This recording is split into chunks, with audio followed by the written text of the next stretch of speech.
The story of Gideon and his 300 soldiers. At last, the people of Israel came into the promised land. But they did evil in the sight of the Lord in worshipping Baal, and the Lord left them to suffer for their sins. Once the Midianites, living near the desert on the east of Israel, came against the tribes. The two tribes that suffered the hardest fate were Ephraim and the part of Manasseh on the west of Jordan. For 7 years, the Midianites swept over their land every year, just at the time of harvest, and carried away all the crops of grain, until the Israelites had no food for themselves, and none for their sheep and cattle. The Midianites brought also their own flocks and camels without number, which ate all the grass of the field. The people of Israel were driven away from their villages and their farms, and were compelled to hide in the caves of the mountains.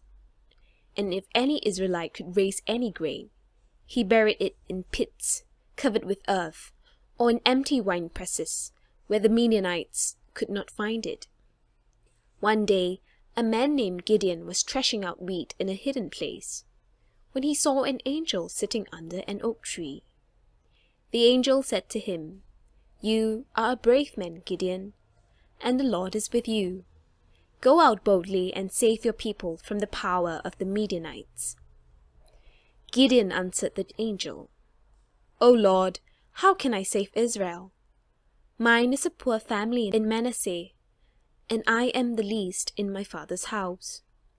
And the Lord said to him, "Surely I will be with you, and I will help you drive out the Midianites." Gideon felt that it was the Lord who was talking to him, in the form of an angel. He brought an offering and laid it on a rock before the angel. Then the angel touched the offering with his staff. At once a fire leaped up and burned the offering, and then the angel vanished from his sight. Gideon was afraid when he saw this. But the Lord said to him, "Peace be unto you, Gideon. Do not fear, for I am with you." On the spot where the Lord appeared to Gideon under an oak tree, near the village of Ophrah, in the tribeland of Manasseh, Gideon built an altar, and called it by a name which means, "The Lord is Peace." This altar was standing long afterward in that place.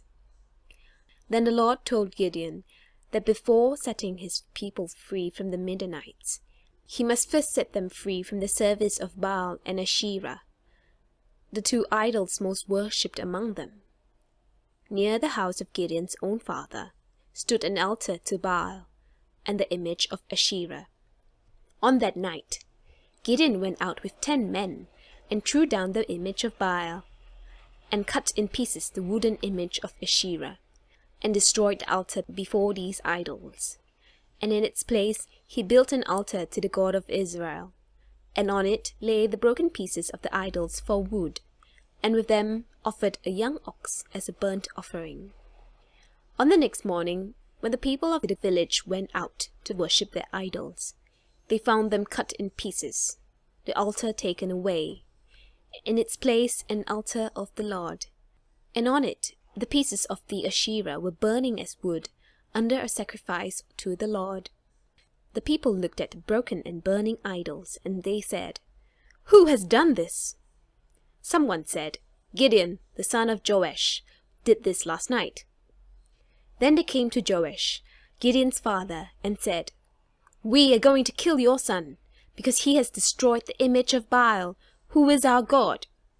And Joash, Gideon's father, said, "If Baal is a god, he can take care of himself, and punish the man who has destroyed his image. Why should you help Baal? Let Baal help himself." And when they saw that Baal could not harm the man who had broken down his altar and his image, the people turned from Baal, back to their own Lord God. Gideon sent messengers through all Manasseh on the west of Jordan, and the tribes near on the north. And the men of the tribes gathered around him, with a few swords and spears, but very few, for the Israelites were not ready for war.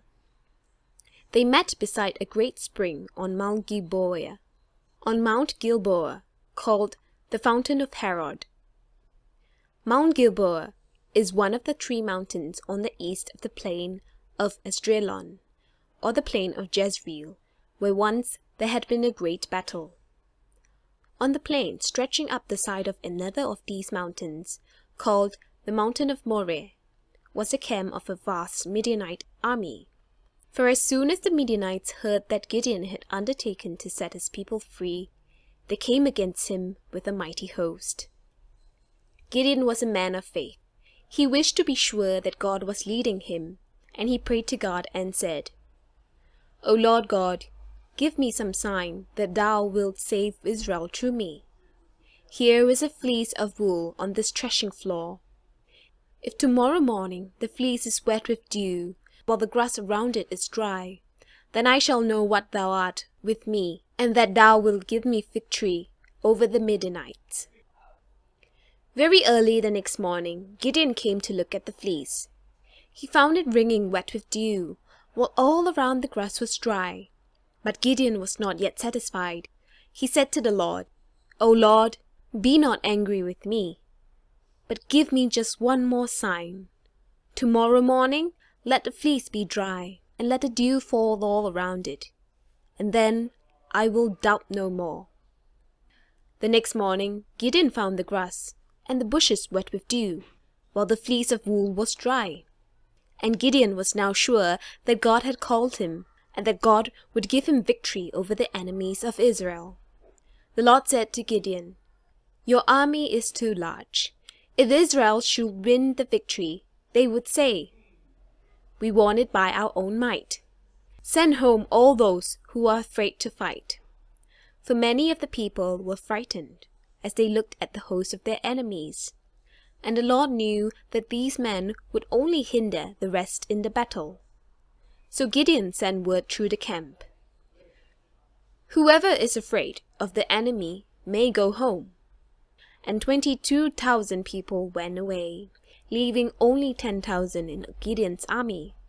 But the army was stronger though it was smaller, for the cowards had gone, and only the brave men were left. But the Lord said to Gideon, "The people are yet too many. You need only a few of the bravest and best men to fight in this battle. Bring the men down the mountain, past the water, and I will show you there how to find the men whom you need." In the morning, Gideon, by God's command, called his 10,000 men out, and made them march down the hill, just as though they were going to attack the enemy. And as they were beside the water, he noticed how they drank, and set them apart in 2 companies, according to their way of drinking. When they came to the water, most of the men threw aside their shields and spears, and knelt down and scooped up a draught of the water with both hands together like a cup. These men Gideon commanded to stand in one company. There were a few men who did not stop to take a large draught of water, holding spear and shield in the right hand, to be ready for the enemy if one should suddenly appear. They merely caught up a handful of water in passing, and marched on, lapping up the water from one hand. God said to Gideon, "Set by themselves these men who lapped up each a handful of water. These are the men whom I have chosen to set Israel free." Gideon counted these men, and found that there were only 300 of them, while all the rest bowed down on their faces to drink. The difference between them was that the 300 men were earnest men, of one purpose, not turning aside from their aim even to drink, as the others did. Then too they were watchful men, always ready to meet their enemies. So Gideon, at God's command, sent back to the camp on Mount Gilboa all the rest of his army, nearly 10,000 men, keeping with himself only his little band of 300. Gideon's plan did not need a large army, but it needed a few careful, bold men who should do exactly as the leader commanded them. He gave to each man a lamp, a pitcher, and a trumpet, and told the man just what was to be done with them. The lamp was lighted, but was placed inside the pitcher, so that it could not be seen. he divided his men into 3 companies, and very quietly led them down the mountain in the middle of the night, and arranged them all in order around the camp of the Midianites. Then, at one moment, a great shout rang out in the darkness, "The sword of the Lord and of Gideon!" And after it came a crash of breaking pitchers, and then a flash of light in every direction. The 300 men had given the shout and broken their pitchers, so that on every side lights were shining.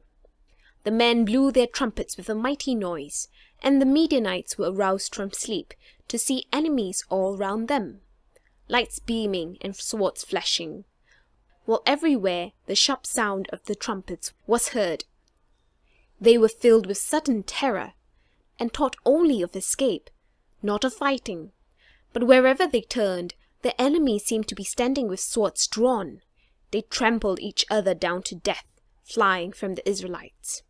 Their own land was in the east, across the river Jordan, and they fled in that direction, down one of the valleys between the mountains.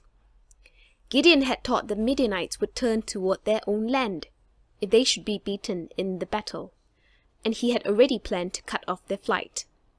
The 10,000 men in the camp he had placed on the sides of the valley leading to Jordan. There they slew very many of the Midianites as they fled down the steep pass toward the river.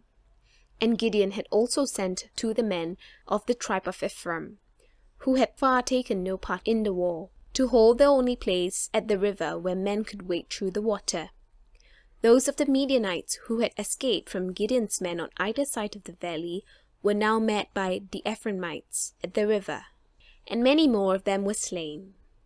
Among the slain were 2 of the princes of the Midianites, named Oreb and Zeb. A part of the Midianite army was able to get across the river, and to continue its flight toward the desert.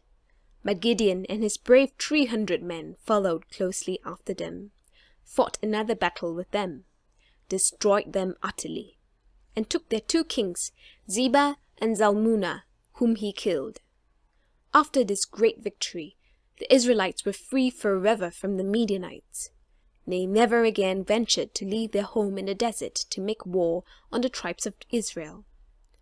After this, as long as Gideon lived, he ruled as judge in Israel. The people wished him to make himself a king. "Rule over us as king," they said, "and let your son be king after you, and his son king after him."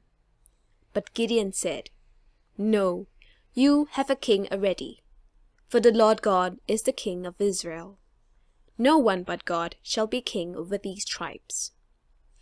Of all the 15 men who ruled as judges of Israel, Gideon, the 5th judge, was the greatest, in courage, in wisdom, and in faith in God.